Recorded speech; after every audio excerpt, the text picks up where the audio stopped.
The mild temperatures we've been having this week, snow and ice, they're not on our radar. They're not really on anybody's radar except for fire crews who are already training for the winter weather. 9 on your side's Allie Kramer joins us live now where the Loveland-Symmes Fire Department will be training for ice rescues today. And so we were talking about this yesterday. How do you train for ice rescues when you can't make ice?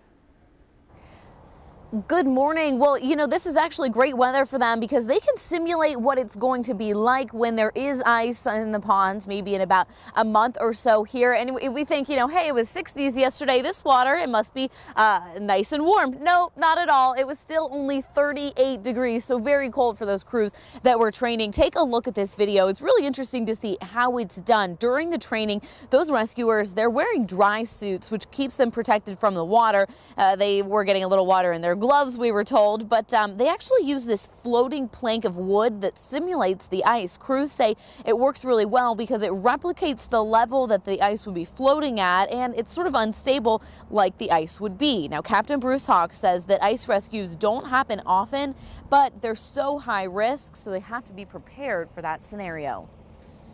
Our first thing is going to be to try to coach the person up onto the ice shelf. And if they're able to get themselves off, that would be best case scenario.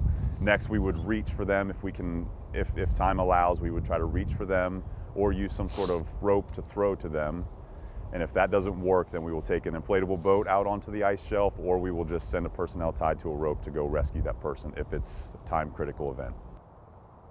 Now, 2 young boys actually fell through the ice last year in Brown County after trying to save their family dog. Chopper 9 showing us first responders on the scene. Neighbors were actually able to kind of fashion a makeshift buoy to rescue those boys. Neighbors telling us at the time that it was an absolute life and death situation. First responders want to stress more than anything to be familiar with your surroundings in the winter months and never go in after a pet. You can call 911. They'll still come out to help you to rescue that pet. They'd rather be rescuing a pet than having to rescue both that dog, cat, and of course you as well. Reporting live this morning, Allie Kramer, 9 on your side. Allie, thanks for the